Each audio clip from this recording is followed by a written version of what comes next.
Thank you everyone for watching yet another episode in which I talk about issues related to public transport. And the topic today has to be Crossrail because it literally just opened. The line opened, it looks like today. It has been under construction for many years, as Wikipedia will tell us, 13 of them, and the line isn't quite complete, but the most important part of it is currently open. It's just the connections that need to be finished. And it's been planned, and I'm not just going to read the Wikipedia article on stream, that's kind of stupid. It's been planned for generations. It goes back to, I believe, just the end of World War II. And so, oh, thanks. Yes. I should talk to Spurs about this as well.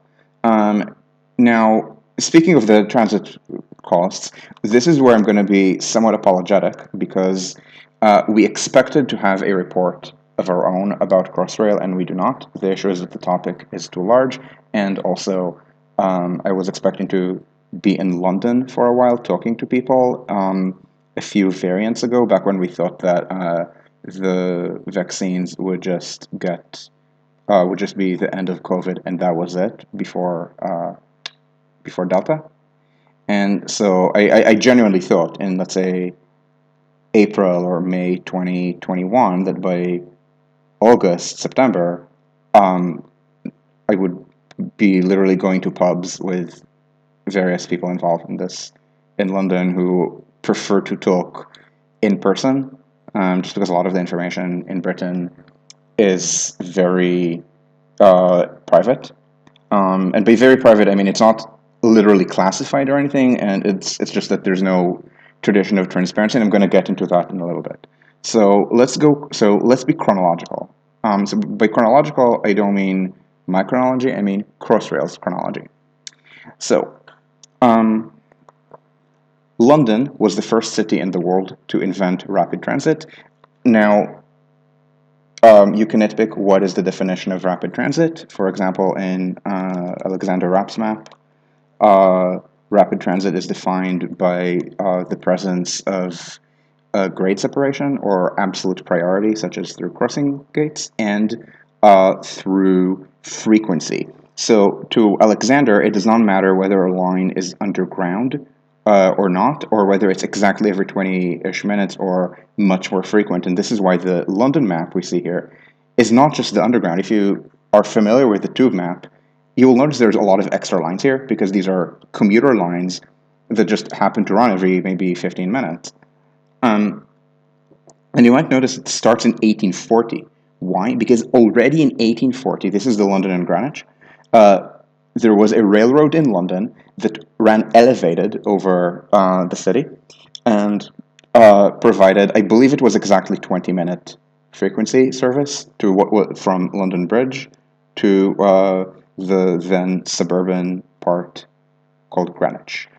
But usually when people think of rapid transit, they mean the underground, they mean the tube, and by that definition as well, London was the first. This is it's called like the Hammersmith and City Line, but this is the Metropolitan Line. It opens 1863. It is built underneath, for the most part, this street. It's a street that has a bunch of names, like Euston Road is how it's called here.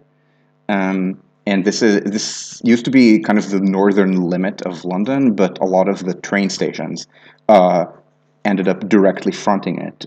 So that would be King's Cross, St. Pancras, Euston, and farther to the west, Paddington. So the line goes like this underneath the street, and then it connects all these train stations to city center. Here they did an open cut. They had to demolish quite a lot of property for it. One of the most fundamental facts of London urban geography is that unlike New York or Paris or Berlin, London has very few wide streets. The streets of London are very organic. There are very few grand boulevards. the streets are, it's very rare to find a straight, wide street for such service to run directly under. So they had to do a lot of cutting um, for this line, and then the second line opened in 1868. It's called Greener. It's the District Line. This line was also built cut and cover. So they opened up the street and put the tracks down using steam trains. There were holes in the ground for the steam to vent. Uh, Again, they had to do a lot of property demolitions, and this area, you might notice that the line curves without actually a street to run under. And you might ask how they did it. Well, they demolished property. Now, another thing, with if you know a little bit of know a little bit of London geography, is that this area is extremely wealthy and extremely expensive. This was also true then, which means that they had to demolish property in a very rich part of London to build this line, and the costs were very high. In today's money, the Met was about 35, maybe 40 million US dollars per kilometer, and the district 90 with inflation with 90 might even be like $2010. At this point, it might be 100 or 110, which means that it's very rare, but there do exist places in the world today, for example, Madrid, for example, Istanbul, that build subways today at the same inflation-adjusted cost of the District Line. A line opened in 1868, and if you're wondering, was Britain in 1868 as rich as any of these places today? Lol, no. Britain in 1868, there might be some very poor African countries that are poorer than that. But India, for example, India is like today is like the United States around 1900, not 1860s. So anyway, this forced Britain so because London ran out of streets, it was forced to invent the tunnel boring machines. It was called the tunneling shield. It was not as automated. So London built the City and South London Line, aka the Northern Line. This would be 1890. This was the first electric rapid transit line in the world. Again, also a London first. And it ran with electric locomotives. The electric multiple unit would only be invented possibly in Liverpool, but really in Chicago when they electrified the loop. I think it's 1897. And then late 1890s, early and 1900s, they just built a lot of deep tube lines, which you can see on this map. This takes us to 1910.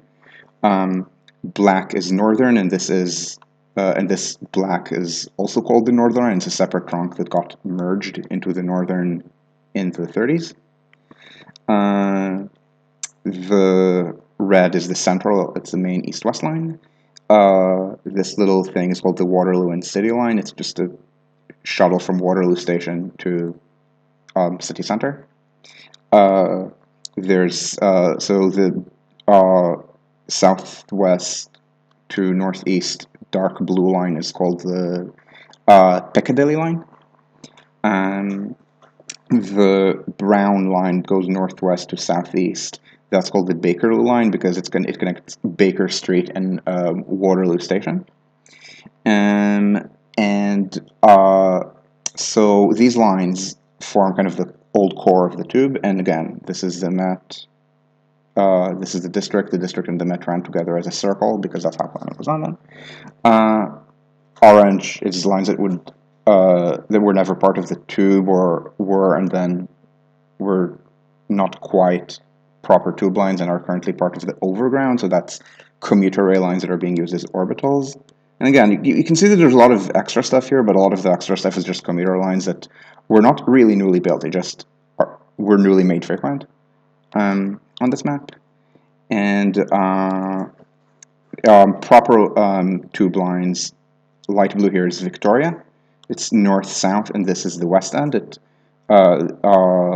It skips the City of London and goes to the other main central district of London, the West End, and then you have the other northwest to southeast, just because the Bakerloo got so overstretched or overfull that they had to build a relief line named the Jubilee. So they named this after Queen Victoria. They named this, I believe, after uh, I think it was the Silver Jubilee of Queen Elizabeth. And now the Crossrail, the line that's just opening now, is called the Elizabeth Line. So all of these lines are named after the monarchy. The last time a line opened in London, a full line opened in London that is not named after the monarchy is, I think, 1907 or 1908. Oh, hi, Hulu. And yeah, exactly. Uh, thanks for saying what I was saying, but much more succinctly, correct. Um, so bear in mind that I'm talking about a mostly pre-war history, and then I'm injecting the North-South, Vic, and Jubilee, both of which are 1960s and 70s. But there were already plans for two things. The first is more east-west capacity. This is North-South. And second, what to do with the commuter rail system.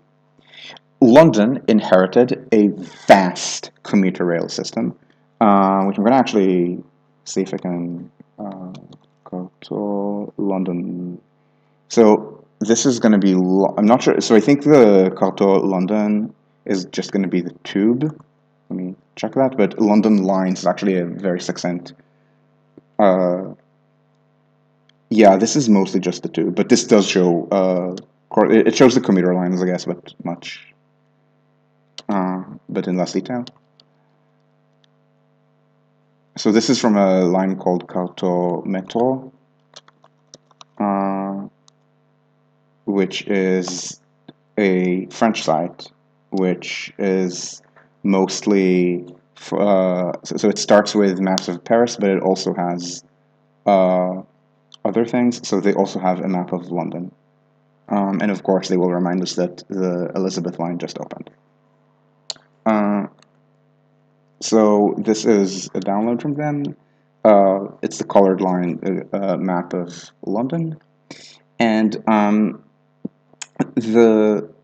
I'm going to look at this line. It's a much more simplified system schematic.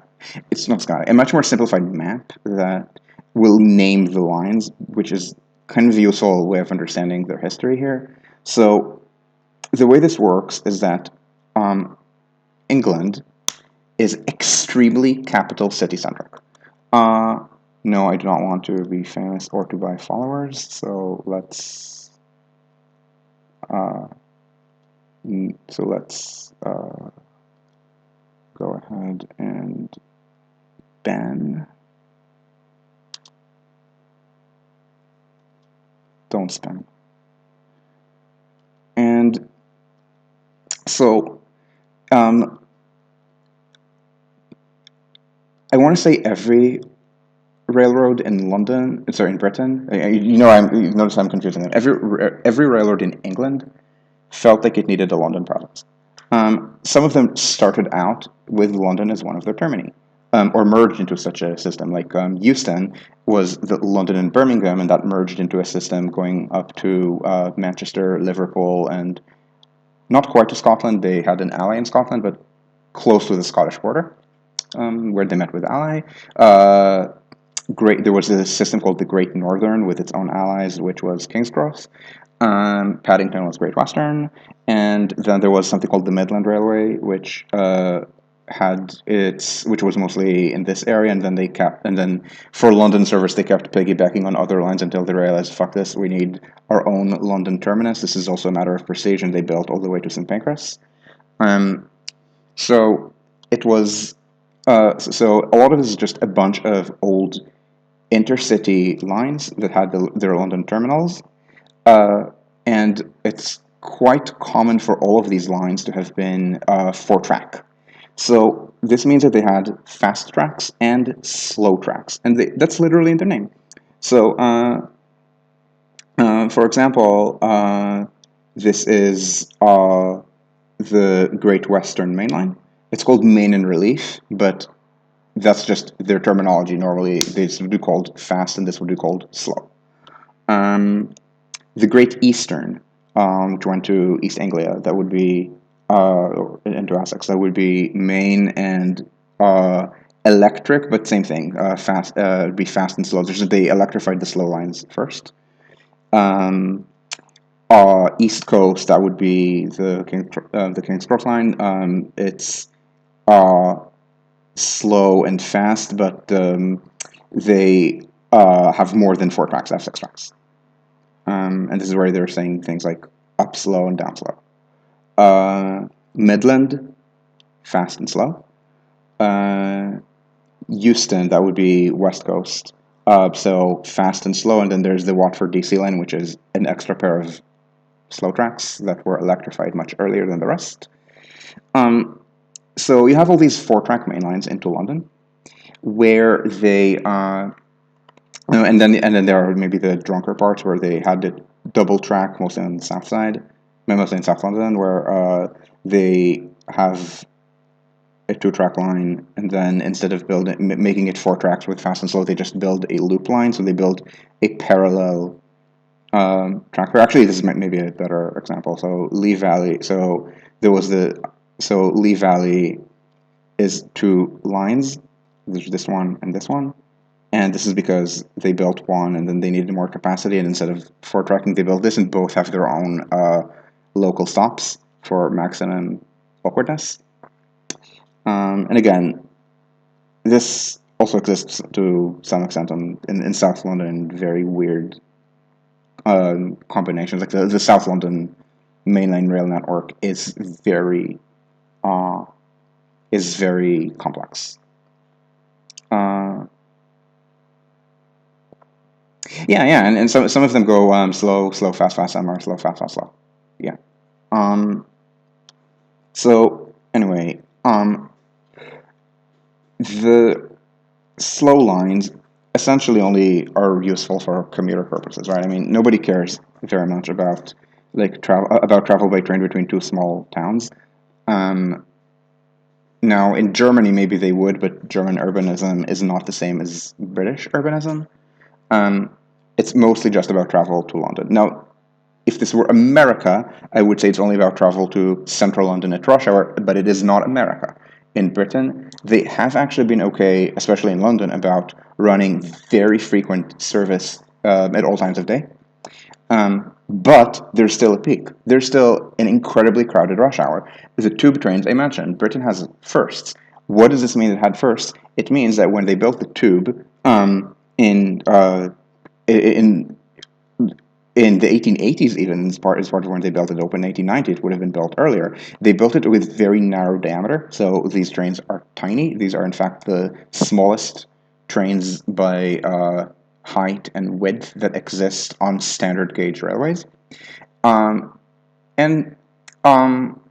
the length is not terrible. The length is, I want to say, 130 meters, 140 meters, so longer than Berlin, longer than Paris, shorter than New York, but not by that much. But these are still tiny trains in a city where the demand converges on this part of city center. This part of city center. Again, I'm just going to show you the different maps.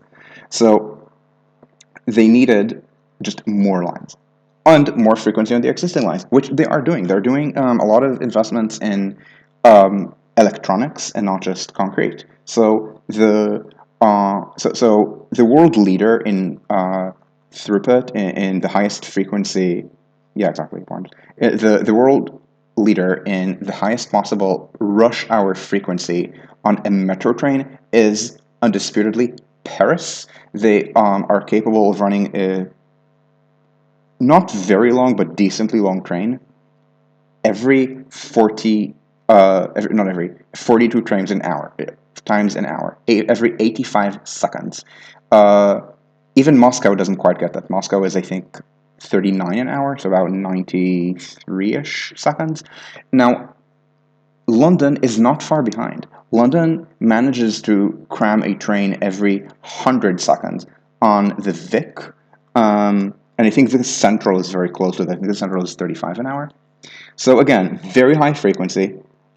Should they do whatever they can to get up to 40? Yes, but 36 versus 40, yeah, that's a difference, but that's not going to obviate needing to build new lines. And moreover, and this is where I'm going to switch to the slightly more cluttered but more colorful map that makes things a little clearer. What I'm about to say. The tube, the London Underground, has a very expansive system. It's actually longer than the metro in Paris, let alone the U-Bahn here. Berlin's not nearly as large. In fact, until very recently, until sometime maybe in the 2010s when Shanghai and Beijing overtook everyone, London had the world's longest metro network by route length. Head of Tokyo, head of New York. New York is ahead in track length because New York has all these 4-track mains, but in route length, London was actually ahead. Still is. So we have this giant system with a lot of these long suburban tails. Okay, so the pick goes all the way up to the airport, and that's pretty far. These are low-density residential neighborhoods of West London, and the Met goes into suburbia as a kind of captive commuter line. This is effectively, in German terms, an S-Bahn, the Met line. It runs on a clock face, I believe, timetable at frequency where you need that. I think this is mostly every 15 minutes. So people look at schedules. It's very suburban again. There is some express service. The way it works in this main is they have fast and slow trains. The Met is the fast, the Jubilee is the slow. And so and in here it just drops to like normal metro sharing. And so the upshot is that you have a system where a few inner segments are incredibly overcrowded. I saw something, and I'm gonna actually very quickly check whether I can find the thing. I think it was from City Metric, which I do not know to what extent it still exists. So I'm going to do City Metric, London Underground crowding peak, and hope that I find.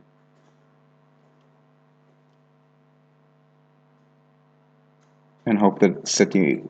So the problem is that City Metric is gone.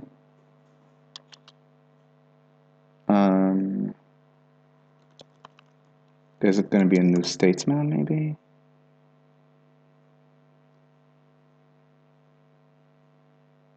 I can't find it right now. But anyway, what I saw was a list of lines and their peak crowding measured in my favorite metric on this, which is standees per square meter of standing space. Why is it my favorite metric? Because it's a number that I can compare across cities. So maybe I should not open a new tab when I'm not on the internet. So the subway in New York is not at capacity. It's a blog post that I wrote 4 something years ago. This is crowding in New York City. This is from 2016, so this would have been before 2nd Avenue subway. This is why NQR are lumped.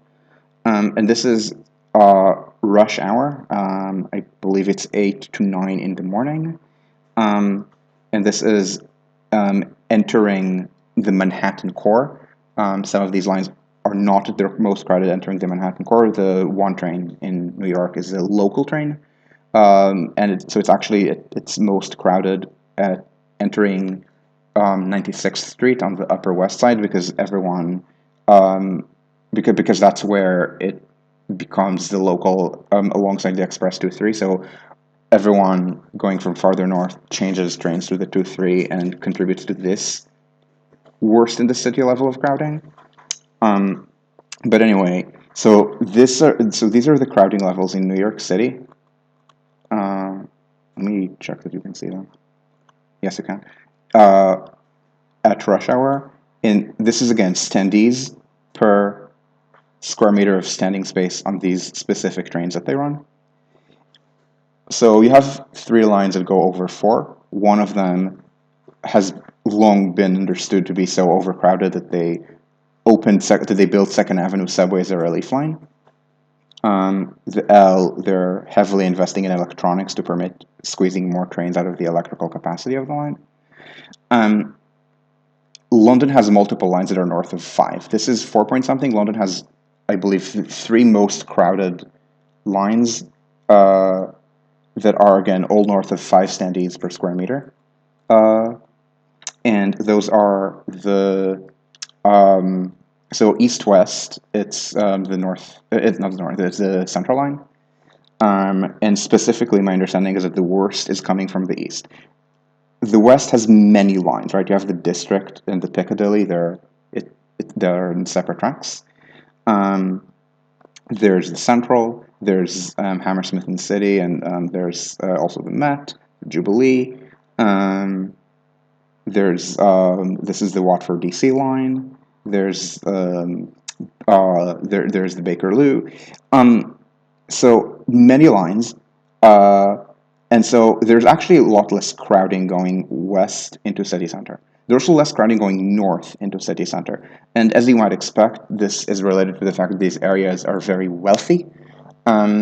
So maybe it was easier to build lines there to some extent. Now we shouldn't exaggerate it too much. I mean, these were built as noisy, smelly steam railways. People didn't want them. If anything, South London, being poor at the time, is where you have all these train stations that are right across the river from city centre, London Bridge, Blackfriars, and then they even managed to cross the bridge to cross the river to get to Charing Cross. In the north and the west, they had to go to they had to stick to Euston, or they had to stick to Euston and Paddington, because it was hard to demolish all this property.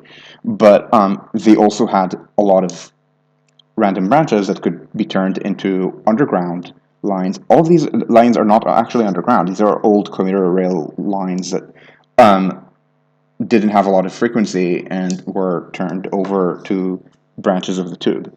And so there's just much more service.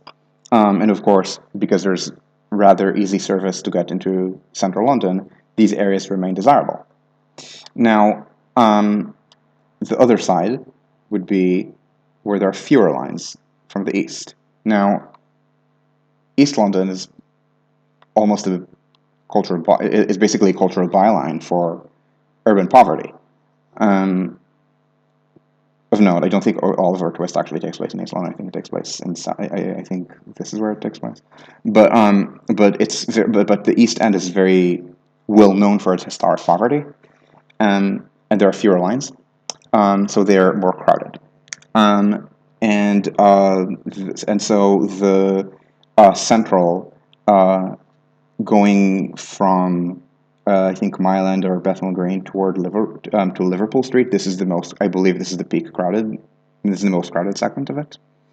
And then there is a kind of weird special case, the Waterloo and City, which is just the Waterloo to the city, and it's very small trains. Also, I believe I think it's shorter trains, so passenger volumes are not huge, but they do crowd the trains.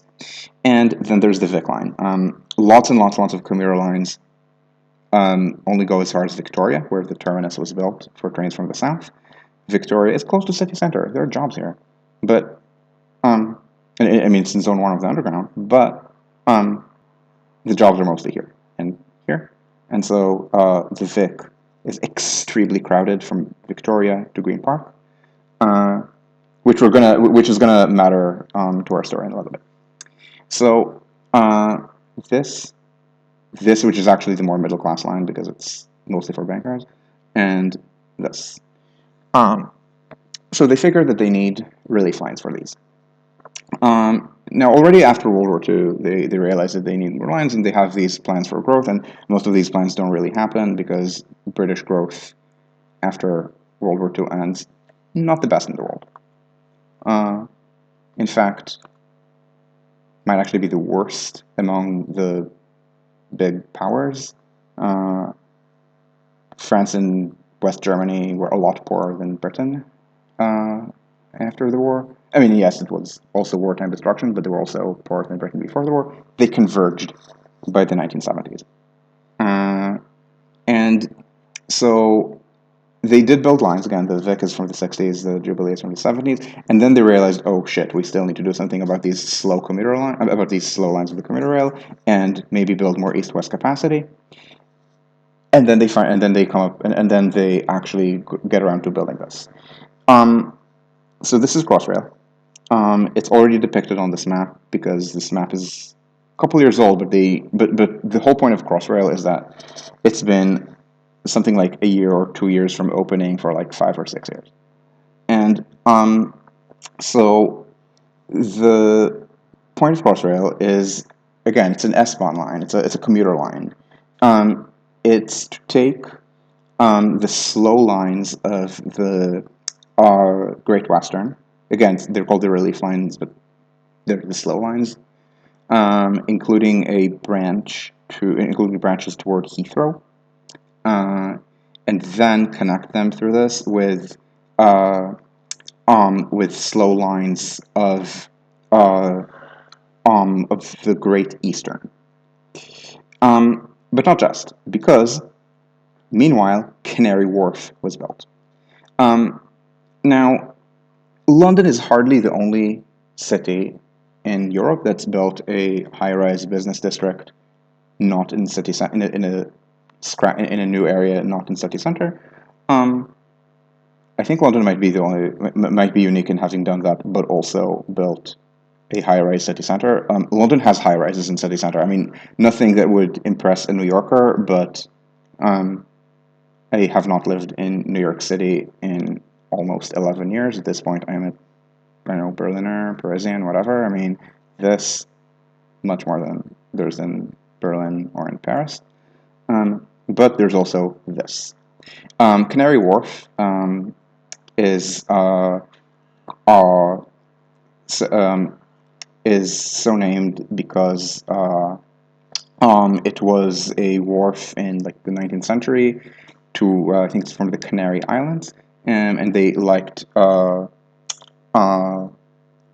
and my understanding is that they liked the name mostly because of the connection with this area, which is what we call the Isle of Dogs. I do like saying that in London there is an area called the Isle of Dogs, and there is a tube station called Barking, but Barking is not in the Isle of Dogs. Barking is the terminus of the Hammersmith and City line. So Barking, Isle of Dogs, missed opportunity. But this area was entirely docked. It was, I think, the West India docks. So all of this part was the Port of London. Now, why was this the Port of London? Because London was built here.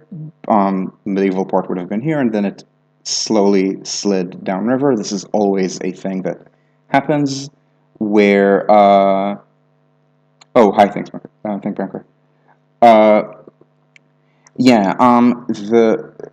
So ships have gotten bigger, and this is like a multi-century trend. And as ships get bigger, ports move downriver, so the port moved from actual London the historic city of London. All of this is legally London, down to these docks in South and East London. And then after the war, they built new port facilities around here, Tilbury. Again, this parallels a bunch of other ports. For example, Rotterdam. You can see just by looking at the map, just the gray on Google Earth will tell you where it is, that this is the historic city center, and now the port is well downstream of city center, just because it's easier for ships to get here than to sail up here. Antwerp has the exact same issue. City center, port. It's I guess in the United States it's much less of a thing. Because in the United States, at least in the case of New York and San Francisco, the more relevant trend is that the port hopped from the island side, so New York or San Francisco, to the mainland side, so Jersey and Oakland, just for easier railroad access.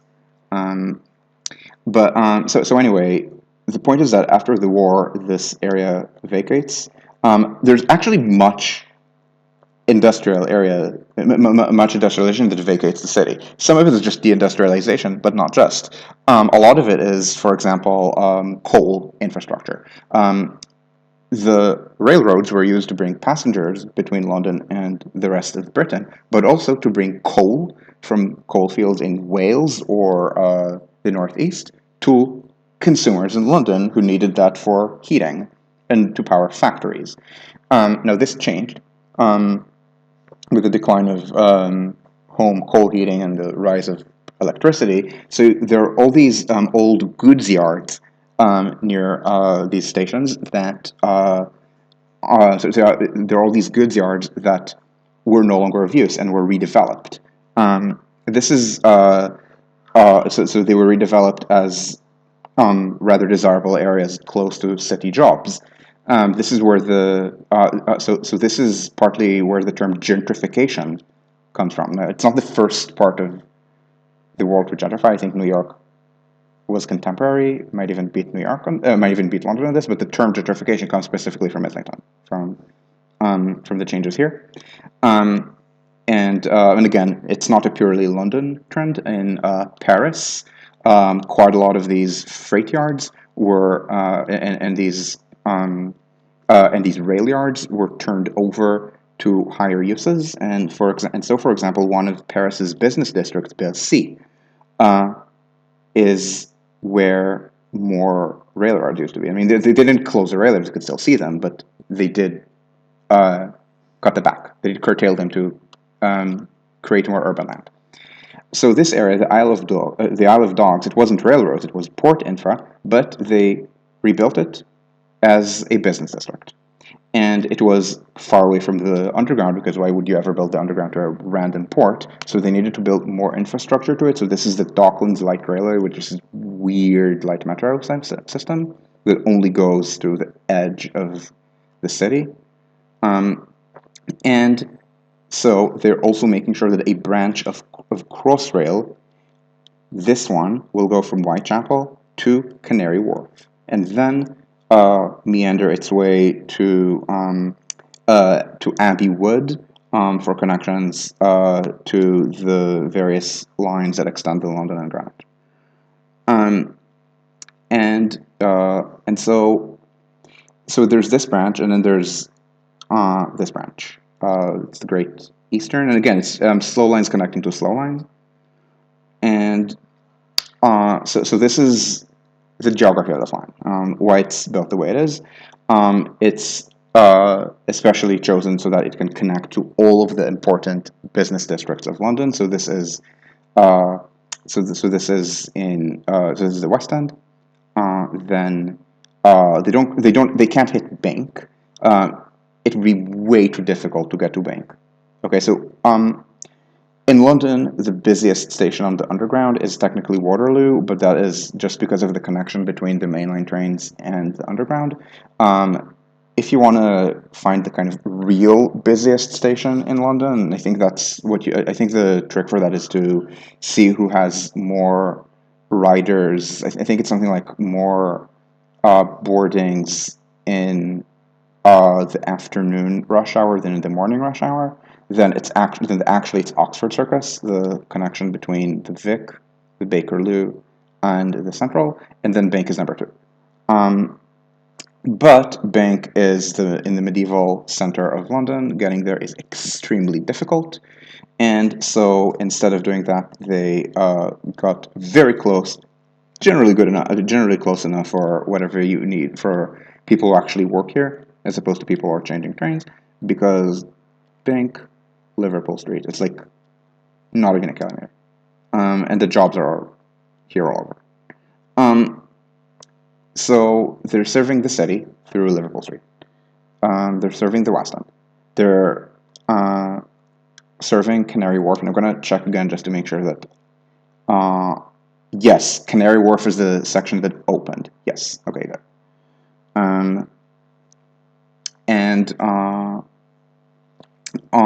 And so the And so this is why they built this first as opposed to other lines. Now, there were plans for something called Crossrail too, which are currently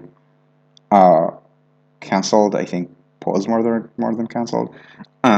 Which would be so in the same way that Crossrail is this kind of S-Bahn type line or RAR type line to decongest the Central. So they're talking about decongesting the Vic, and that would be a line that would go from Victoria to connect to Tottenham Court Road here to connect with Crossrail, and then to Euston, St Pancras, and King's Cross, and then for random development reasons that they did, instead of just keep going north on like the slow lines of the Great Northern, they do this weird thing where they keep going like this in additional tunneling to hit the Lee Valley lines, and on the Vic side, they're going on the Victoria side, they're going to keep doing weird tunneling to hit some of these lines instead of just, I guess, doing the southwest slow or something.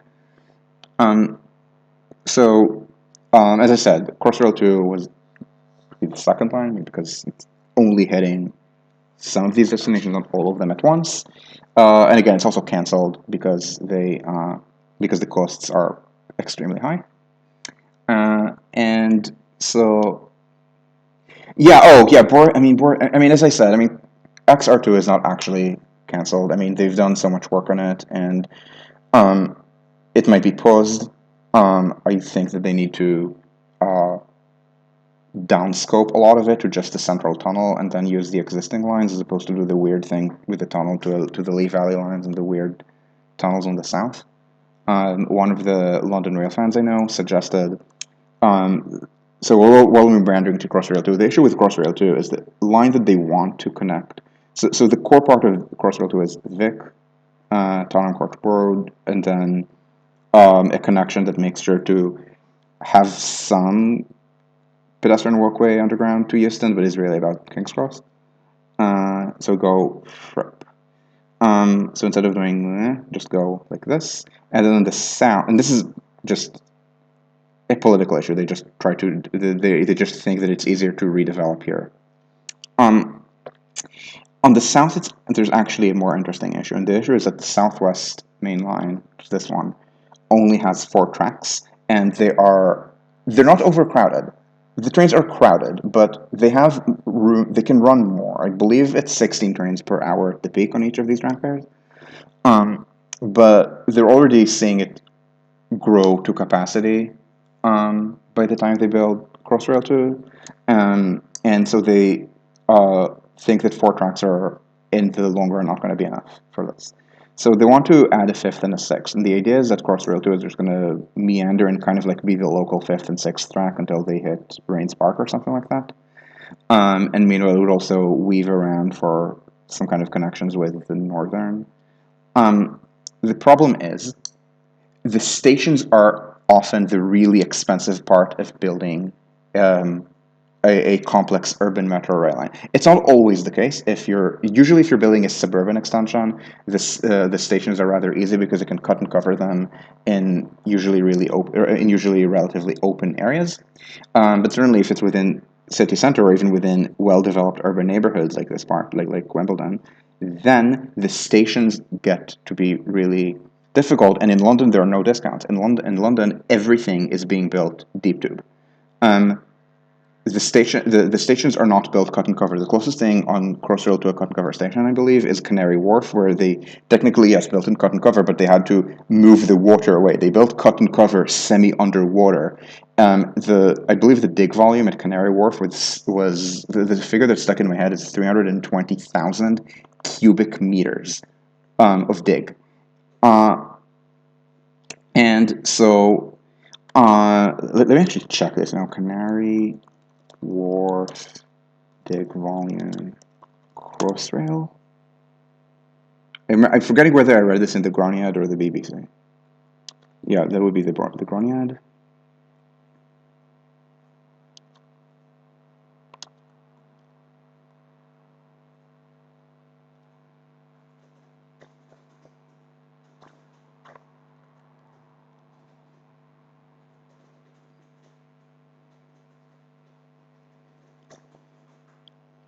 And let's see.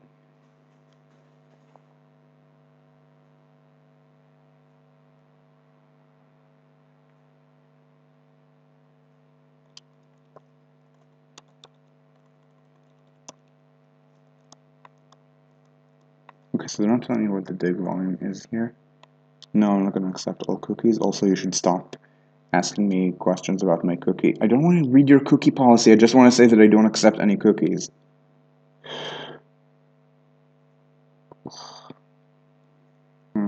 Access resource. Article PDF. The quality of UI is horrific. Is this literally the same document? Okay. Station box design. You're telling me a lot of things that are not the size of the station. Why?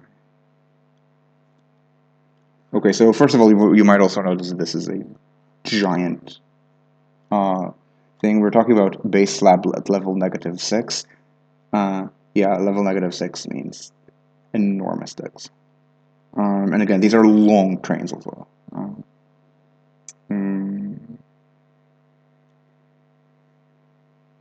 Everything except telling me the cube.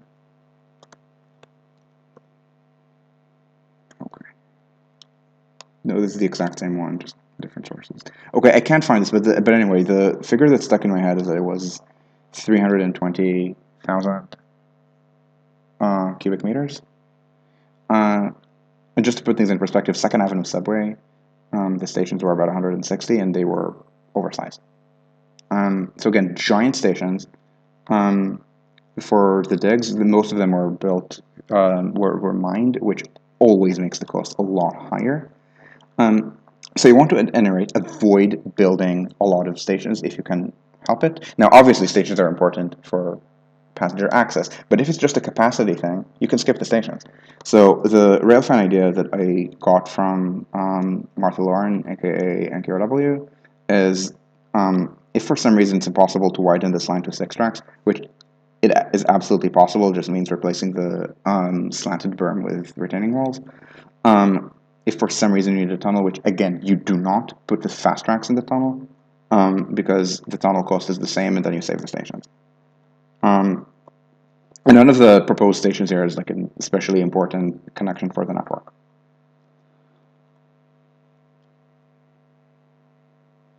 Yeah. This is, I mean, I do have this problem with websites breaking if I don't want them to track me and do a bidding contest between Putin, Xi, and MBS about who wants my data. At any rate, so I'm already talking about costs. Anyway, you have to talk about costs when talking about this. This line was not cheap. In fact, speaking of not cheap, let's talk about this.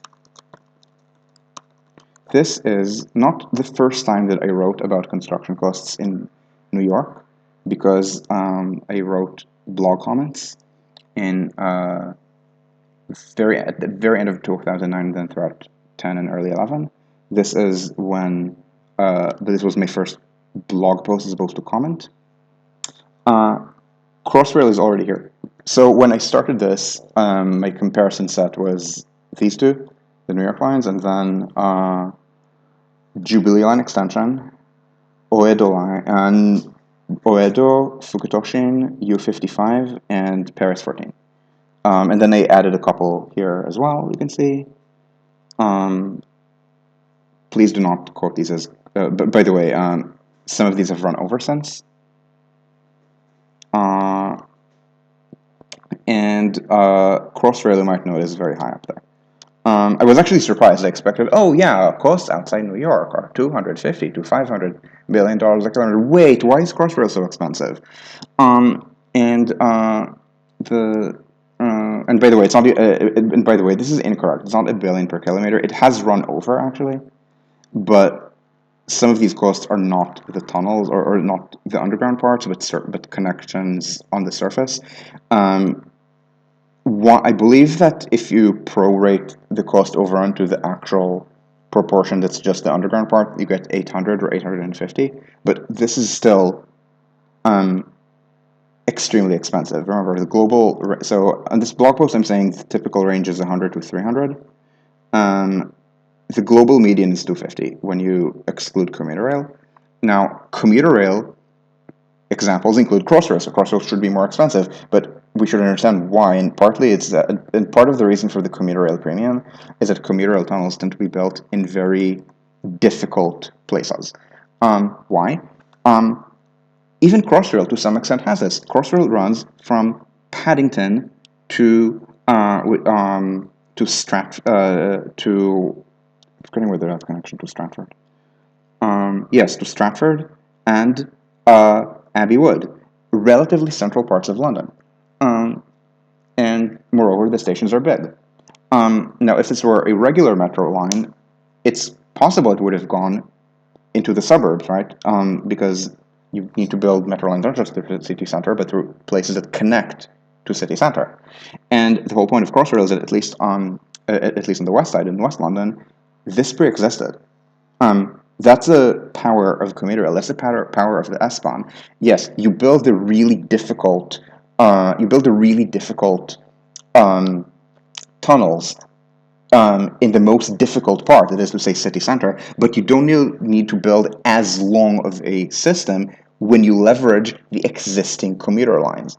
Now again, this is west. East was very different. East, they go deeper into less central parts of London, like Stratford, let alone Abbey Wood, and so this and so you shouldn't give full credit, but you give mostly full credit to the part that it's a more difficult commuter line. And yet, in Stockholm, Citybanan, which was just a really difficult city center part, was not 800 or 850 million per kilometer, was, I think, 300 million per kilometer, with mine stations. Um, so, um, so this was incredibly expensive. And as I said, I would have hoped to be able to write a full report on this, but we couldn't, which mostly boiled down to my not being able to meet people in person in the period that it would have happened in, which would have been second half of 2021 because of Delta, because Corona did not end when we thought it would end. So I can explain the things to you in very broad outline. And the first and most important thing is the issue is not Crossrail is too expensive. The issue is Britain is too expensive to build in. Even the original post, which I guess is no longer here, so let me reload. Even the original thing, the Jubilee line extension is pretty high up there. In fact, on this original database, stripping away commuter rail, stripping away American lines, the Jubilee line extension is the most expensive. And the selection of cities here is pretty big global cities for the most part. So it is a little bit upward biased, but again, I want to emphasize a little bit. And so even in the 90s, construction costs in London on a line that, again, is very complex, the Jubilee line extension. Let me show you where it was. So the Jubilee line was built in the 70s for, I believe, 200 million a kilometer. This is pre-existing. This is something pre-existing that I think was part of Bakerloo. So they really built from here through here through here up to Leicester Square, and then they orphaned, and then they had plans to keep going east from here. I think it was called the Fleet Street line or something, or Fleet Street extension, I think is the plan. But then with the gentrification of inner South London and with the growth of Canary Wharf, they redesigned the plans for the extension. So whereas this opened in the, I think 79 is, so this map also has opening dates. Yep, 79. In what they built in the 90s, opening 20 years later, crossed the Thames 4 times to connect to Waterloo, London Bridge, and then 3 crossings in rapid succession to serve Canary Wharf and then meander toward Stratford. So again, very complex construction because of, for example, the Four River crossing, and yet it's not commuter rail. And very complex construction also exists in Berlin with U5. It exists in Paris with Metro Line 14 and the inner parts of Grand Paris Express. So this is a Britain problem. If you're wondering why I'm saying Britain when I'm talking just about London things, it also exists for High Speed 2, for example. So that's the high speed line under construction between London and the Midlands and Northern England. That line is setting world records for how it's setting world records for per kilometer construction costs. Yeah, you could. Crossrail could have surfaced easier. Now, I'm not saying that Crossrail in the East was poorly designed. I think Crossrail was well designed at the level of alignment, but there's one big problem with it, actually. So before we slag on British costs, let's go back to the design issue, which I did say I was going to talk about. So let's talk about the stations for Crossrail. There's Paddington. Okay, that's a major station. They skip Marble Arch. That's fine. It should be an express line. Bond Street for the connection with the Jubilee. Skip Oxford Circus. Reminder, busiest station in London, excluding train stations. Tottenham Court Road for the connection to the Charing Cross half of the Northern Line. Skip Holborn with the skip the connection to the Piccadilly. Then stop running right next to the Central, and then connect to Farringdon. That's for the so this black line is not the Northern. This is the Northern. This is Thameslink. Then Liverpool Street, where you're hitting the Northern Line, and this thing which is called the Northern City Line, and then Whitechapel for the East London Line, and then Branch. So they skip two transfers. So they skip two transfers to North-South lines at Ox Circus and Holborn. Now, I can understand the skip of Holborn. I think they should have stopped at. I think they should have still made the stop, but I understand why. They do want to be express. They do want to avoid building too many stations. The Piccadilly line is important, but it's not the most important thing. But the skip of Ox Circus is terrible. Especially where, bear in mind, this map is for the most part to scale. So the platforms are not to scale with the lines, so the length to width ratio of the platforms exaggerates the width so that they would be visible, but the length is shown correctly. So this is actually pretty close to Oxford Circus. They could have built it as a station that connects to Oxford Circus. It would be a long walkway, but it would be built. But they're not doing that. And this is similar to the extension, which has since opened here, to Battersea of the Northern Line. At this point, it's only the Charing Cross line. They're trying to so the Northern Line is very deeply interlined. We have this where traditionally it would be this one southern section, and then it would reverse branch to either Bank or Charing Cross, and then they would mix and match, and each of these could go to either northern end. And they realized that this is constraining operations. So with the opening of this extension to Battersea, it's permanently set up in such a way that the Bank branch goes to Morden, and the Charing Cross branch goes to Battersea, and they hope to also do some work here at Camden Town to make it easier to transfer so that they can just separate these into two separate lines, split into two separate lines. At any rate, so this extension, look, they're not quite stopping in Oval, but that's fine. I mean, they're stopping at Kennington. There's Nine Elms, and then there's Battersea, and you might notice that they're not making any of the transfers. So there's a, so they cross under the Southwest Main Line, the approach tracks to Waterloo, but they're not. But there's no stop there. There's Nine Elms. I do not think that there's any plan to. I don't think there's any plan to even build an infill station on the Southwest Main Line here.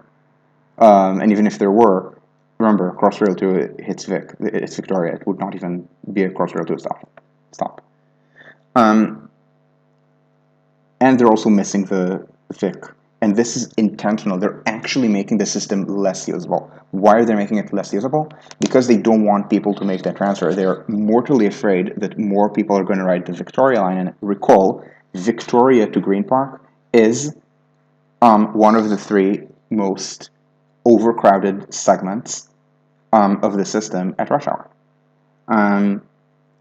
I expected it is actually the most overcrowded of the three. And the reason is that Waterloo and City is bankers, and that is a group of people who are still to some extent working from home. And there's Bethnal Green to Liverpool Street, but today Crossrail opened, so this decongest it. So this leaves it, this is the most crowded segment. Not for nothing, Crossrail 2 is a Vic relief line. But nonetheless, in addition to that, they are trying to make people not use the Vic by making it harder to connect to the Vic. Hence, the lack of connection to Vauxhall, where probably what they should have done is have built a little bit farther north to connect to Vauxhall and then Battersea. By the way, while we're at it, I do want to say something, which is that about this extension, just in one sentence. So the Battersea extension, the one that just opened, I think it was 550 million a kilometer. So again, this is a more peripheral part in this. So probably it's the same underlying cost controlling for that. This is the most cost-effective federally funded project in the recent history of America. And if you're wondering why I'm saying America, it's because the United States moved its embassy to this area and therefore helped fund this line because it would serve it. This is likely the most cost-effective American urban rail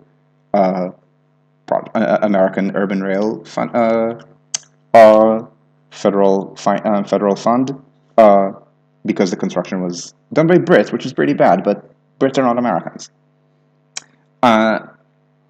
Anyway, likewise, same reason, no connection to Ox Circus, and most frustratingly, the connection with Ox Circus could have been left for the future. If they're worried about the Vic now, they were, at the time of planning, aware of the plans for XR2. XR2 is still being planned. Again, there was the cancellation of the plan as well, which honestly I understand given how extravagant it was, but they're gonna redo, but they're redoing it already. They're trying to restart it, and if it's value engineered as it should be, and basically every version of Crossrail 2 will pass through here. And I'm not saying it will pass through Oxford Circus. They're aware of where their transfers are. It's going to pass through Tottenham Court Road, but it is going to decongest the Vic. And this means that even if they're worried about this now, they could have built the platform maybe here to the east and built this connection for the future, but they're making it so that it's going to be harder. So this was a design problem, and this is not where the cost comes from. The cost is not that they should have built an extra stop or something and did it. No, the cost is something very different. It's so Barnes, you're talking about overbuilt stations and architects. Sure, but that's not the reason. Now, I can't tell you the reason. I can tell you what I think is the reason, which is British privatization of the state coming from Maggie. But I want to make it very clear that the construction cost of the original Jubilee line, the one that opened in 1979, again, today's one, it's about 200. But the Vic was not 200. The Vic was, I want to say it used to be 110, but it's 110 into dollars many years ago. It's probably like 120, 130. So costs did rise in the 70s. This is not all on Maggie. So I think that certain things that Thatcherism did lead to the cost explosion, namely the preference for private expertise and private innovation over state expertise and state innovation, with the public sector trusted to lead these projects under the aegis of experienced engineers and planners. And and this has kind of been exported from Britain. Where has it been exported from Britain? To everywhere that listens to Britain. So mostly the rest of the Anglosphere, with the exception of the United States, which is terrible for its own American reasons. But Canada adopted the same mentality uh, of replacing civil service expertise with consultants, of politicizing. So Canada has always politicized roots, and I will say that Crossrail did not have the politicization problem. Crossrail had the opposite problem. Everyone supported it, so it had early commitment issues. Um, but the idea of, instead of trusting the engineers, you trust people who talk about engineers. Um, instead of um, uh, Instead of having a large in-house staff that can uh, that can evaluate proposals, can maybe even do some of its own designs. Yeah, there's transition to design build and less private expertise. If there's oversight, it's with metrics that are either going to be gameable or so obscure so as to scare the private sector. The shift from public risk to private risk. All of this is something that Britain, for the most part, started, and it's being exported to Canada, Australia, New Zealand, Singapore, Hong Kong, and now to the parts of continental Europe that are most likely to listen to Britain, starting from the Netherlands. But we're starting to see glimpses of that also in the Nordic countries. Um, and they mentioned that in last week's stream, that the Nordic countries do have glimpses of Anglicization.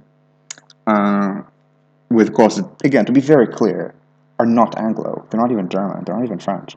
But they're higher than they used to be. Um, and I don't think that they are really making an effort to reduce them in the future. And in London, it's the same thing. In London, um, there's, first of all, from my interactions with British rail fans, or in London rail fans, um, I have met one group of rail fans who are more insular than the Londoners, and that is the New Yorkers. And even the New Yorkers are slowly getting better because there's this understanding that New York is just terrible at many things. Um, for example, there was this post on London Reconnections, which is a blog that I recommend that people read. It's this one. Uh, Very good, very expert analysis of all the issues related to London public transport, which can be regarding scheduling. They can be about engineering. They can be about service planning. They can be about they can even be about gender. Nicole Badstuber had a really good post about how women perceive public transport differently from men. They can be about financing, like every issue you could possibly want. It's an amazing blog, and yet it has these kind of blinders. So they had this really good blog post, "If Britain is all the world that there is," about the issue of automation, that it was being studied in the context of London and asserted to be, I think, feasible but cost ineffective. And I was asking them, wait, in Paris did that. Is there a reason for the difference? They started yelling at me about how London is totally different and there's nothing to learn from Paris. Or they were talking about fare evasion, about people who jump the gates and ride without paying. And I was talking about Berlin and proof of payment. And again, they started yelling at me that it's completely different and this is a British something, something, something. Um, Again, there's so much knowledge there, and yet it is very insular, which is a lot like New York. And is the cost issue related to insularity? Yeah, absolutely. It means that if you're insular and cheap, that's fine. If you're insular and expensive, you're not going to care that other places do it cheaper than you. You're going to look for excuses. Um, and uh, and so you have this kind of consultant problem in which the consultants in Britain don't know how France and Germany do things. Why? Because France and Germany have in-house expertise. Nobody here needs British consultants. Um, and there's also the issue of lack of transparency. As I said, part of the reason that I couldn't do this is that I was expecting to be in London getting reports leaked to me. Why leaked? Because these are reports that are semi-private. That is to say, you're not supposed to publish them because it's proprietary information, but it's understood that they will be leaked to interested researchers or to the media. It's a thing in Britain. In Australia, there's something very similar, and David Levinson, who's an American transport researcher who used to be he used to be at the University of Minnesota, and he's now at Sydney. He told me about this, that in Australia, they won't even tell you during planning what they expect the cost to be. They communicate these through semi-authorized leaks. So there's a bombshell story about in some newspaper or TV channel. It is reported that this metro line being planned for Sydney might cost so many billion Australian dollars.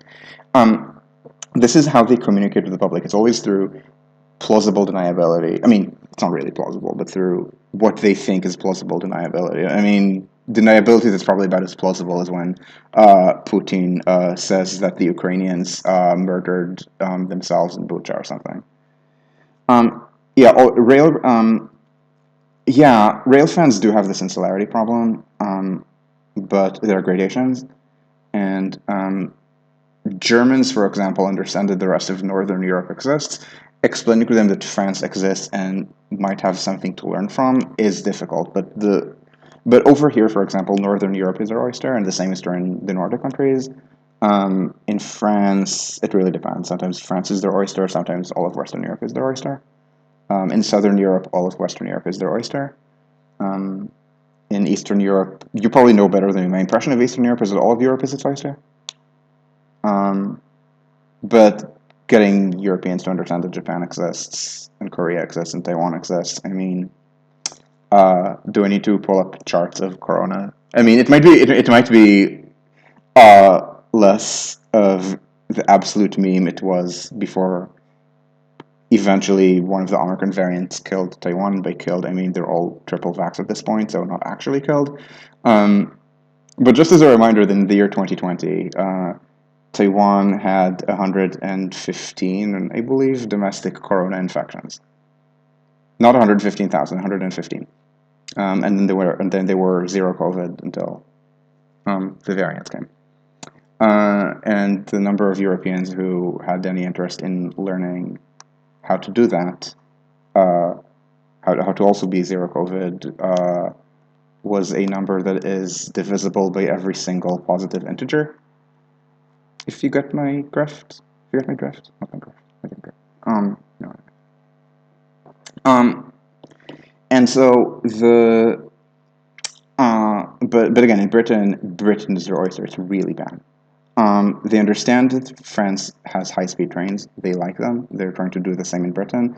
But the idea that they can that they also have SNCF civil service that they can like rebuild. They can not sure where I stopped. Literally rebuild.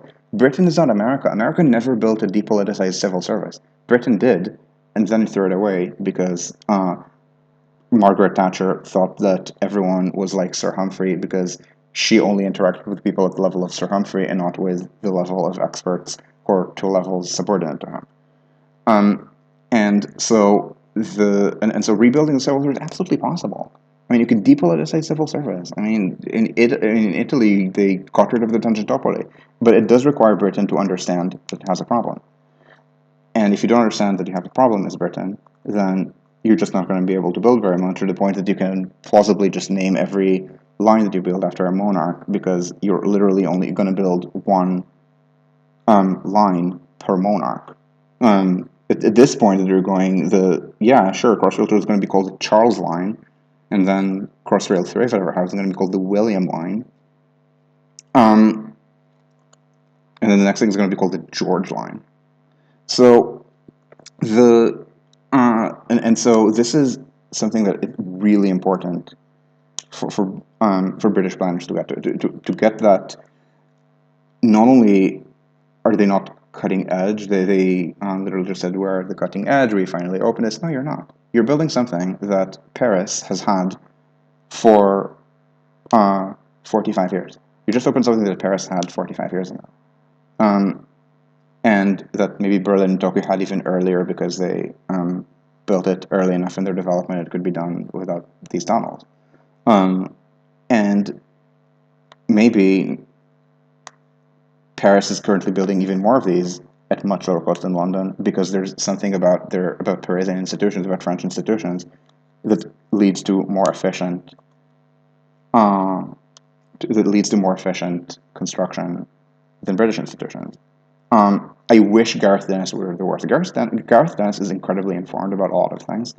For example, rail electrification.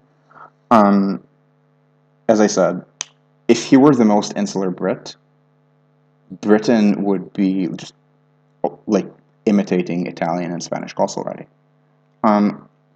So I'm not sure if I said he were the least. If Gareth Dennis were the most insular Brit, I think I may have said least insular. I'm sorry. And so London has this problem. I don't think that they understand that they have this problem and they need to fix it. I don't think they understand that the fix needs to come from contemporary institutions in pure non-English speaking countries rather than from some kind of history. I mean, look at the history, but honestly, basically every Western European country is much more similar to Britain today in things like wages than Britain in its pre-Maggie history was similar to present-day Britain. So this is where I keep harping on about the importance of contemporary knowledge, about contemporary area studies, about being able to understand that even if you're wealthy, you're not the best at everything. You're best at something. You're best maybe at some things, and maybe you're not even that wealthy.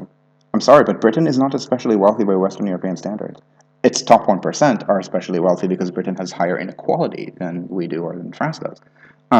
And this is difficult. Because it means that the British elite does not perceive its position as worse than that of the French or German elite. Quite to the contrary, and French and German elites may perceive their positions to be inferior to those of British elites, and maybe it's easier for them to import failed Britishisms, just because the sort of people who are better off in places like Germany or France than they are in Britain, they're not in the room when the discussion happens. And then if you try to have them bring a representative to the room, that's not going to be them in the room. It's going to be a representative with like very specific political hang-ups. And so this is why it's so important to understand that Crossrail, yeah, it's a nice thing that it opened, but the cost was outrageously high. It should not have been built for this cost. It should have been built for 1/3 of this cost. And Crossrail 2, the reason they can't build it is not that they physically can't, is that they understand at some level that what is it at this point? I think it was 30 billion pounds at this point, Crossrail 2? At that cost, it is no longer cost effective to build that. Now, can they build something like it? Yes, they can. As I said, the kind of cheaper version, the one that goes from the slow lines of the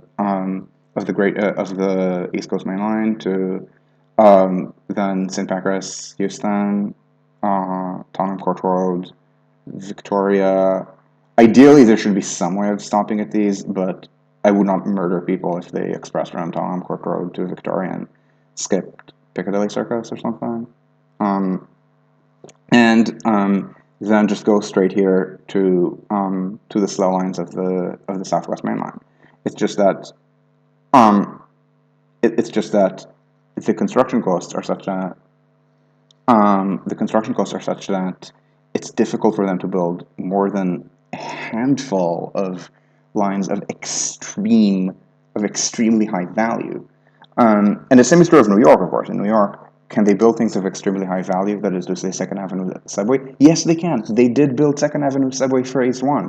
The construction cost per rider of Second Avenue subway phase 1 was not that terrible. I mean, it was probably comparable to Crossrail, probably comparable to Grand Paris Express, comparable to some Spanish lines, higher than some Nordic lines and some Southern European lines, but generally if you're but as a general observation, if you're building a subway line for $100,000 per daily trip, it means that you're wasting money. If you're building subway lines for $5,000 per weekday trip, it means that you've had too much austerity in the last 30 years and you should have built that line 30 years ago. This is very visible in quite a lot of Europe, where we're seeing all these lines for 10,000, 12,000, and you can see how downstream of austerity they were, and they should have probably been built 20, 30 years ago. So the cost per rider will always just get to a certain frontier, which is maybe 40,000-ish per rider, maybe 50,000. So in New York, there will be second avenue subway phase 2, it's I think 50 or 60. And the point is, if you're London, your frontier is some kind of smaller downscoped version of Crossrail 2, maybe. It's not going to be big underground extension. It's not going to be things that it's not going to be a Crossrail 3, a Crossrail 4, or anything that let's say connects the Northern City line to Bank, which has been talked about for ages. It's not going to be anything that I don't know, parallels the Waterloo and City. So maybe some kind of Crossrail 3 or Crossrail 4 that goes from Waterloo and maybe Blackfriars and then to Bank. Like that's just out. Like there's no way you're hitting Bank unless you have much lower construction costs. Sweden, can they do that? Yes, they can. They did build to Stockholm. What's called Stockholm City for the commuter rail, and it's called T-centralen for the T-bana, for the subway. But if you're Britain, you can't do that. Your costs are too high, and this is the problem. And so it's crucially important to improve these institutions to make sure that it's possible to oversee the contractors, to make sure that you you have good designs, that you avoid extravagant designs. You do not want to employ architects. If Santiago Calatrava gets work in your country has a problem. Santiago Calatrava can no longer get work in his own country. He mostly gets work for various dictatorships that trade money for the prestige. For example, the Gulf monarchies, and you want to make sure to build nice looking stations. You want stations that are not dirty. You want stations that are not very garish. You want to do some public art, but that's not the same as architecture. You don't want to. The architecture should follow the function. The function should follow function. The architect should be putting you on your resume. You should not put your architect on your resume, if that makes sense. You should make sure that, again, the expertise stays in the public sector. The same contractors, as I just said in the Sweden video, the same engineering firms like Skanska get work in Sweden and in the United States. And in Sweden, they build for Swedish costs. In the United States, they build for American costs. It's not a matter of different private sector expertise. It's a matter of public sector expertise. And I want to make it very clear that this is not a kind of dead-end old left or early new left thing about the greatness of social democracy up until the 1970s and 80s. This is not it. This is about building state institutions that are that are designed for the costs, the relative costs, the challenges, the development level of not the 1950s, 60s, 70s, but the 20s, 30s, 40s, 50s. And if you're wondering why I'm slagging on the left, it's because I'm suddenly slagging on old left / early new left people. I literally read an article in the New Left Review opposing Swedish membership of NATO, making the usual complaints about the threat to the Swedish welfare state, blah blah blah, and and talking about the greatness of Olof Palme, aka the guy who sold Volvos to the heads of the Communist Party in East Germany, the SED, and called that Ostpolitik type engagement. And so so you have a lot of these kind of dead enders, and so so there's this idea that if you don't do exactly what Maggie said, that's the alternative. No, it's not. That's not the alternative. The alternative is to do what Spain somehow managed to be doing, what Italy somehow managed to be doing post Manipolita. Not something very politically flashy, because these are civil servants, they're not politicians. It's very important that they do not get politicized. But it's things that have been successful, just maybe not in the sort of countries that Britain thinks it's valuable to learn from. So this is my Crossrail spiel. I want to make it very clear, even at current cost, it was a good idea to build it. It should have been built for 1/3 of the cost. It should have been built 50 years ago.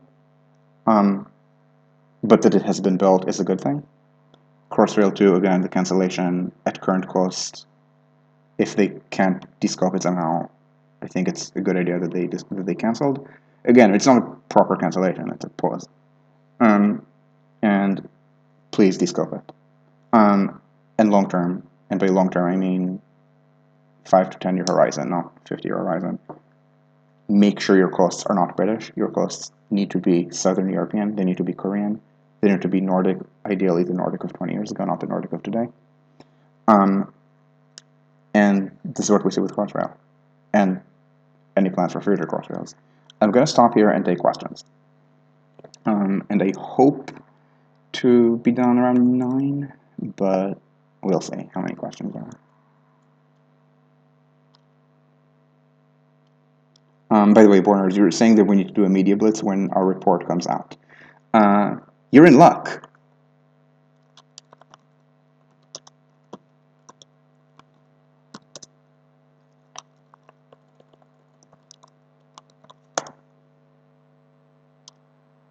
There's going to be a webinar, not on the 28th of June of last year. I mean, sure, there was a webinar, but this is the webinar. On the 7th of June at 4 p.m. my time, Borners, it's 3 p.m. yours, 10 a.m. New York time. It's going to be about not the London case, because as I said, there's no full London case, but about the full Italian case and the Istanbul case. Please, if you can, show up. Borners, I know that you're British, but again, I've read both reports. They're going to be very relevant to you as well. Pony, you're Czech. They're going to be very relevant to you as well, and they're going to say things I have not said on stream. The court, you're Dutch. This is going to be relevant to you. So, you asked for a media blitz. This is the media blitz. We're having quite a lot of turnout already, but more is always better.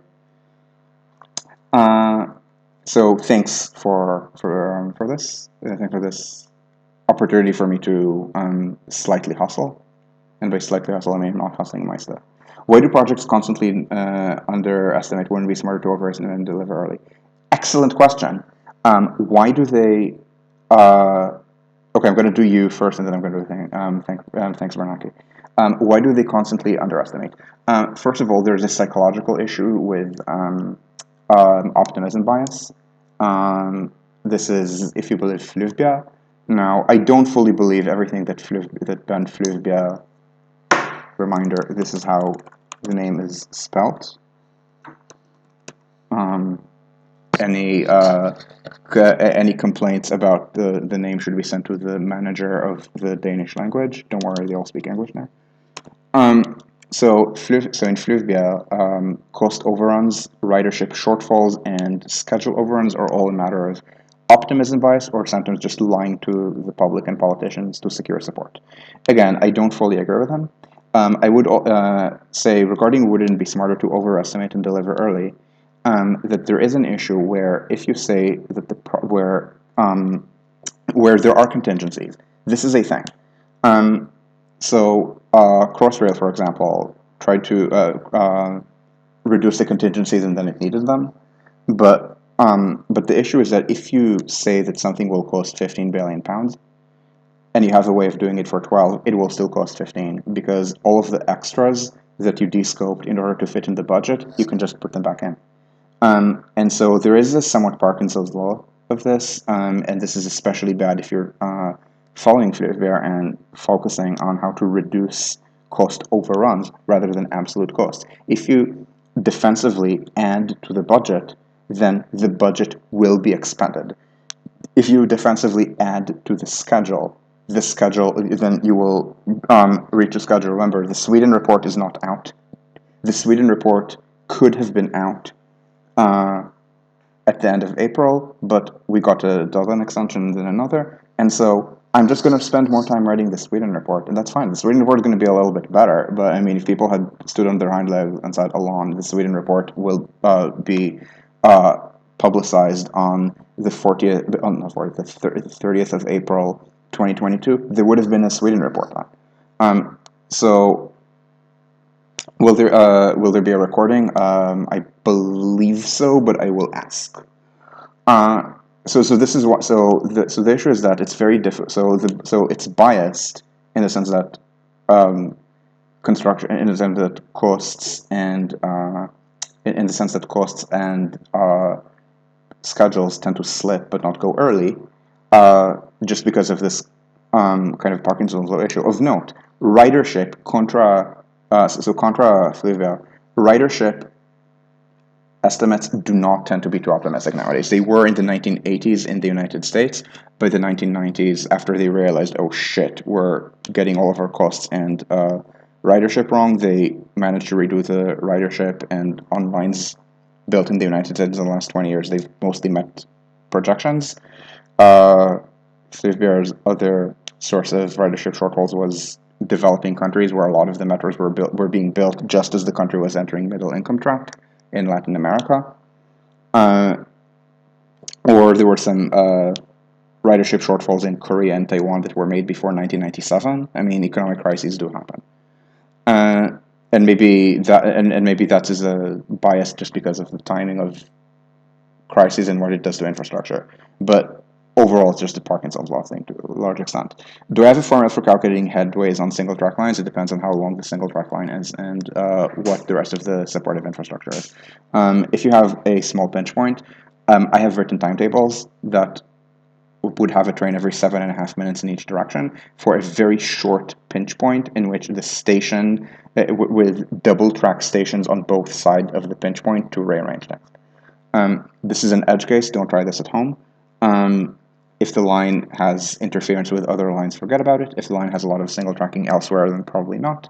If the single track section contains stations, no.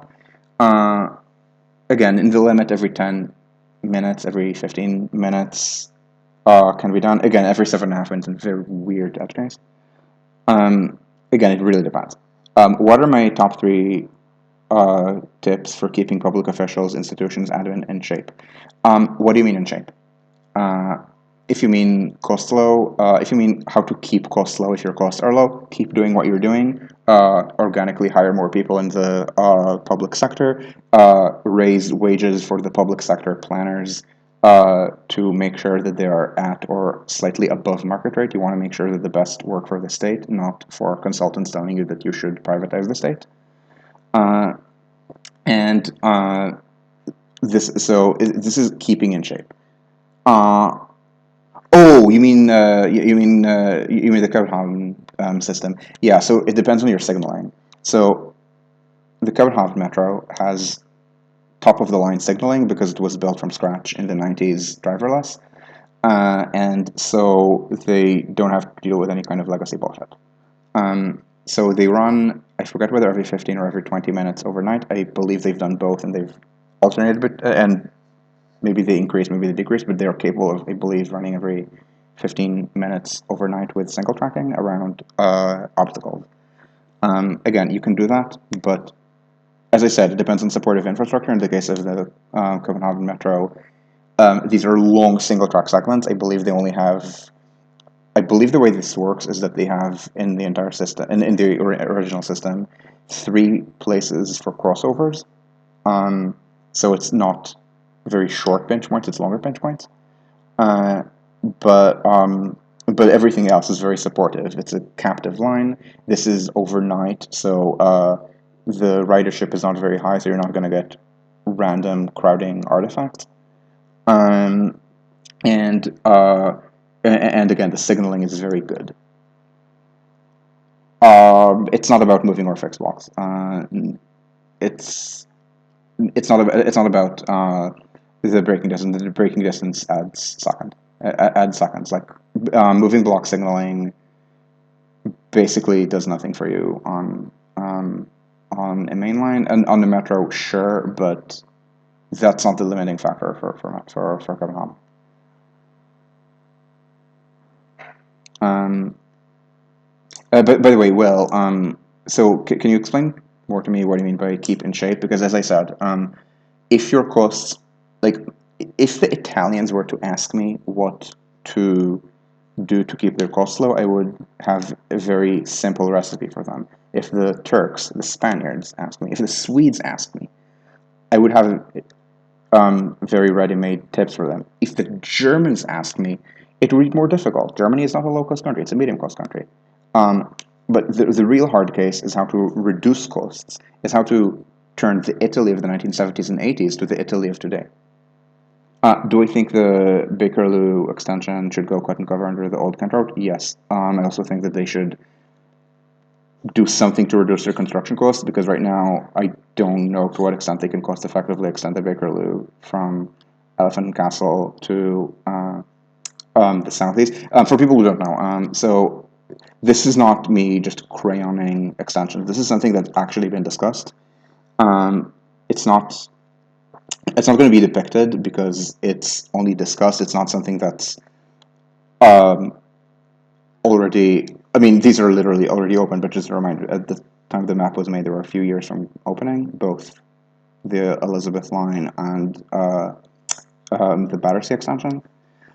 This is being planned, but the idea is to go from Elephant and Castle through here under. They're studying alignments. They're doing community meetings where Karens can yell at them over everything. And then the idea is to reach.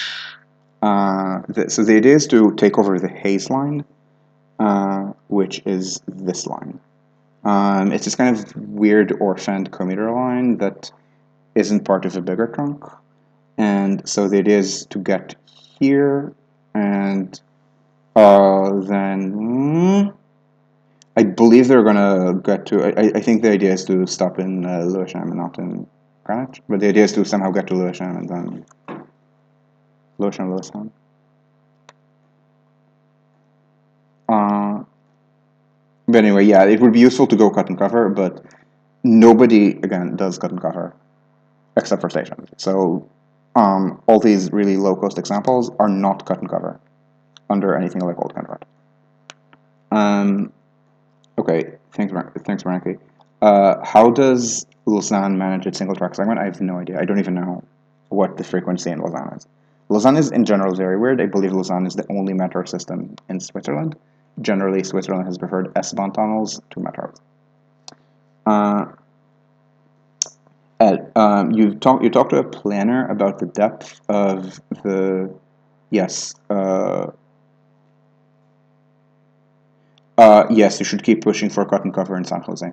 By the way, just as nobody does cut and cover, just to make it very clear, cut and cover in San Jose, I mean, yes, you should generally just build cut and cover, but the actual cut and cover under discussion is not cut and cover, it's bored tunnels, it's twin bores with cut and cover stations, which is how basically everyone builds underground lines, including people who should be building cut and cover under roads that are vast. By fast, I mean, 40, 50 meters, like the sort of thing where you can do, where you can take 4 lanes in the middle, and yeah, the drivers are going to have SADs, but these are usually countries where the vast majority of the population does not even know how to drive, which is why they make it so important for them to avoid angering the drivers are the elite. So in San Jose, they should be doing twin bores, and they should be doing cut and cover stations, and all of the businesses that complain should be reminded that they're going to get a subway station after the something like 2 years of cut and cover disruption, if that's usually how long it takes to build a cut and cover station. And if so number one, that's just 2 years, and then they're going to be fine. And number two, if they think they're going to go bankrupt, it's fine. They can go work for someone else. Like an extent to which you need to stop letting every business owner exercise veto power. Sometimes it's okay to tell people, no, there's a budget. By shape, you mean how you prevent my public official going from Swedish results? Yeah, so the Nordics are getting anglicized. What I would tell them is to stop anglicizing, that there are critiques of the Thatcherite model that do not require you to vote for the left party. And when I say left, I do not mean us. I don't mean the Social Democrats. I mean the far left. I mean Vanstad. I mean the people who mostly exist to complain that the Social Democrats are insufficiently left-wing. Oh, they do every 5 minutes with a single... I do not know. What do I expect the Stuttgart 21 opening to look like? I do not know either. Stuttgart 21, I mean, it's sure with Crossrail, like the fact that it's incredibly expensive, but the unit cost of Stuttgart 21 is not that bad. Stuttgart 21 has a lot of design flaws, but even the design flaws are not nearly as terrible as people think. The problem is that a lot of technical advocacy in Germany, so again, I keep saying Northern Europe is their oyster. The technical advocacy community in Germany looks up to Switzerland, and it looks up to Austria, and it looks up to Netherlands, to the Netherlands, and all of these three countries are excellent in public transit. Germany should learn more from them. However, they're also small, and on matters of high-speed rail, there are bad examples to learn from, because, yeah, Switzerland has great intercity rail, but also let's look at the distance between Zurich and Geneva, and compare it with distances within Germany. So in Switzerland, the core of the railway network is German-speaking Switzerland. So it's the triangle between Zurich, Basel, and Bern. The lines aren't perfectly straight at all. It's like 100, 120 kilometers pairwise. And Zurich to Geneva, again, it's not going to be straight. Base straight line, it's 226 kilometers. On the railway, it's more, I don't know, maybe 300-ish. Bear in mind that, so literally longest line in the Swiss Confederation, and then straight line from here to München is scratching 500. Actually 500. No, it's not even scratching. It's actually 500. Yeah.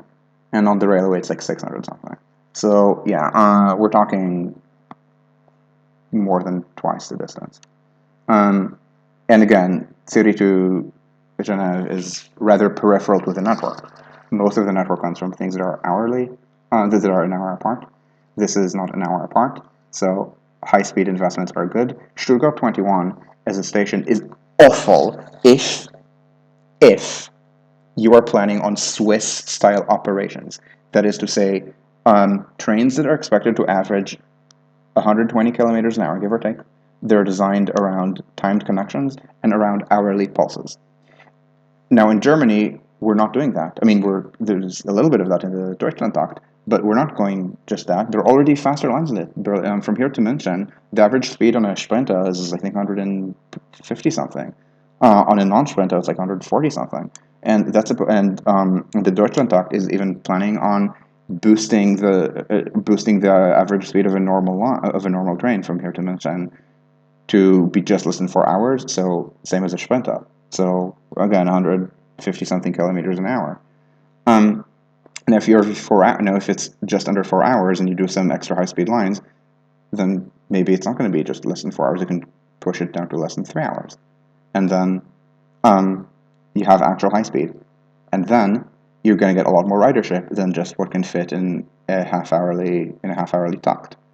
And then you need to not just have all the trains enter the terminal twice an hour, but you need to have a steady move of trains through a throat in a place like Stuttgart or Frankfurt or Köln. A vast number of people live in this specific area. People don't use the term mega region. In Europe, not at this scale, but in America, people would say this is a metro area, as they do here. People would say this is a metro area, as they do here. People would say this is a metro area, Karlsruhe, and then they would like draw like little blobs that say that this is all one mega region, and they might even extend it all the way up to Basel. And so this is something that requires higher frequency than just a half-hourly takt. And this means that for this future build-out system, which is happening just incredibly slowly, on this future system, Stuttgart 21 is the right infrastructure. So a lot of the criticism of Stuttgart 21 is people who are imitating the right country, the absolutely right country, but subtly in the wrong context. So that's the Stuttgart 21. Yeah, and babies and strollers are going to die. Whatever. I love the Green Party. I do not love the Green Party of Baden-Württemberg. Oh, Warsaw did use cotton cover even now? Huh. I don't realize that. I know there's a little bit of cotton cover like in peripheral areas. Like I know that and when I say peripheral, I don't mean poor. I mean peripheral parts of the city. For example, in parks, it's more common to do cut and cover. In Paris M1, currently on pause, was supposed to be cut and cover through a park and then only board under city streets. Brescia is a mix of cut and cover and board.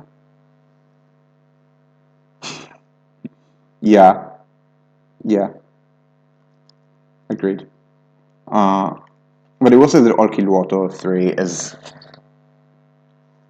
actually very expensive in absolute terms. I'm not sure about the airport. I don't actually know what to benchmark it to. Stuttgart 21, again, it's not actually terribly expensive for how much tunneling it involves.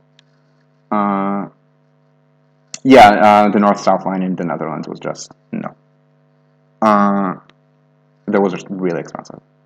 And nobody's trying to imitate that, thankfully. I have not seen pure client-type model for Deutsche Bahn, unlike in the Nordic countries. Yeah, compared to M2, it was a bargain, but M2 was incredibly expensive. Oh god. What's a realistic estimate for a second Transbay tube in San Francisco? It depends on whether they can ever do cost control, given what is currently happening there. Thinking about never. No, seriously, remember how I just slagged on Sweden, where the only kind of critique of privatization of the state comes from people who are very much Olof Palme era social democrat dead-enders?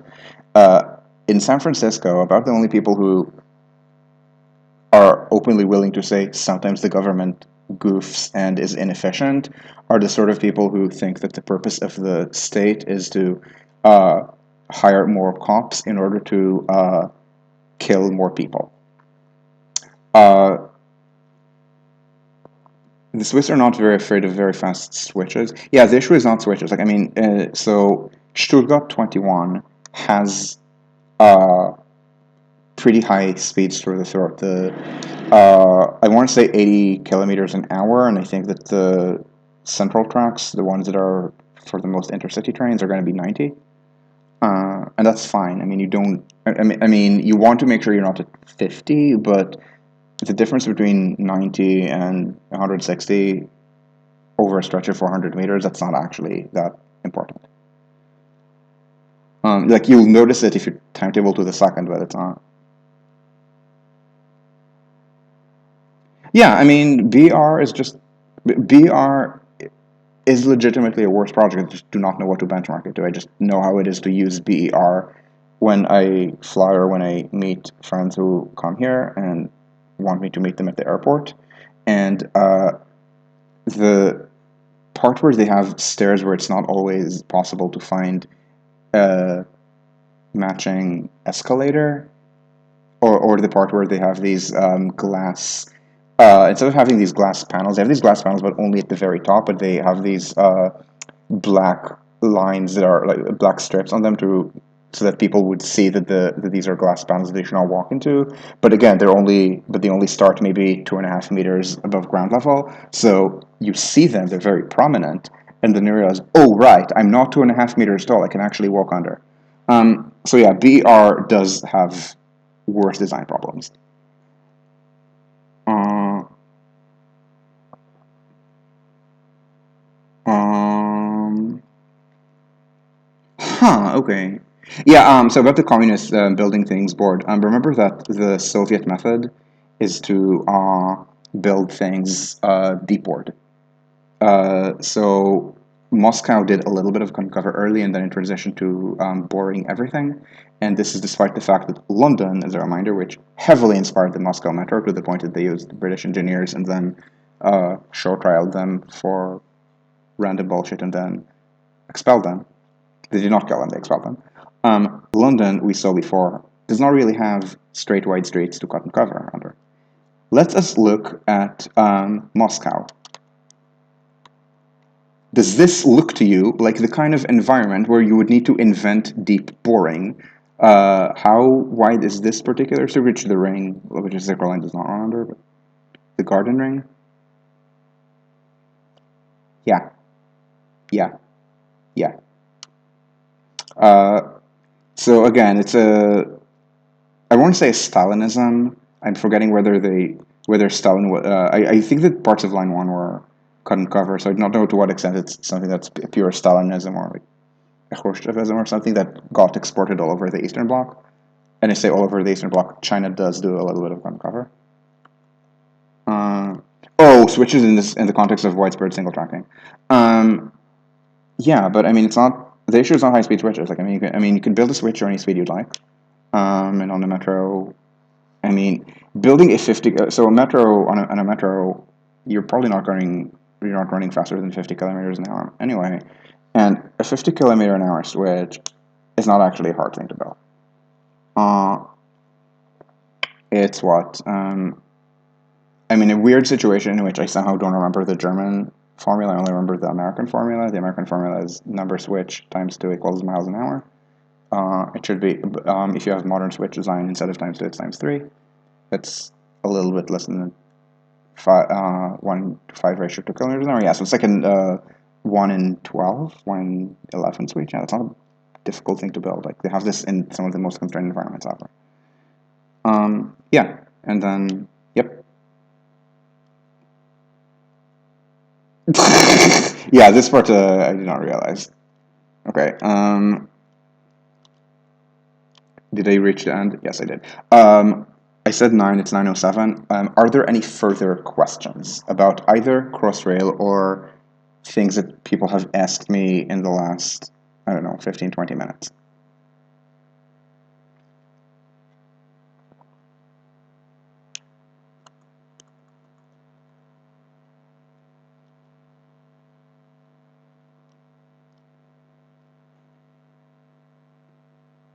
I mean, that's kind of a shelter. It's just not a shelter for civilians. Oh yeah, thanks for watching.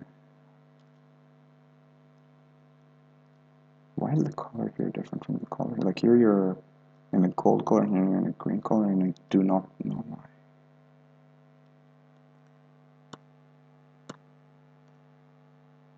This is a, if you want a map of Crossrail, it just doesn't have any of the rest of the tube in it, so not as valuable.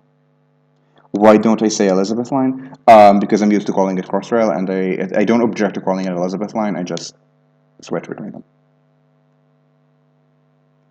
Hulu, are you sending me a YouTube link in a chat that you know I'm about to close when I stop the recording that I literally cannot look at while recording because you will hear the sound? I mean, I can click, but okay, so I can't click because it will open it in the window. Okay, this is what I can click, and I need to make sure this does not play now. I can play it later.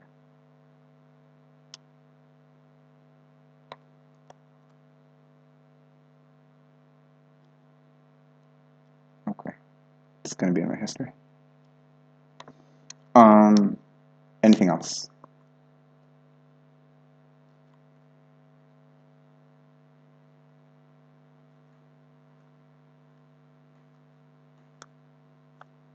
Gonna give it like all of my endings are very are very anticlimactic like this because I'm mortally worried about luck. Oh, thank you.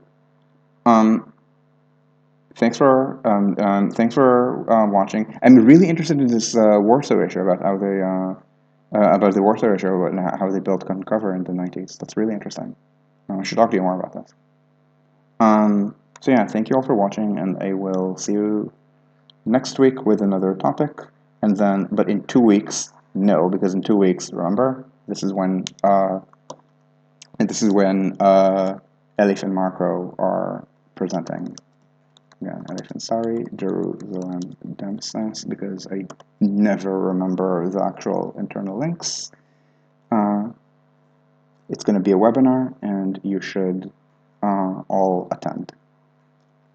So thank you all for watching, and ciao, ciao.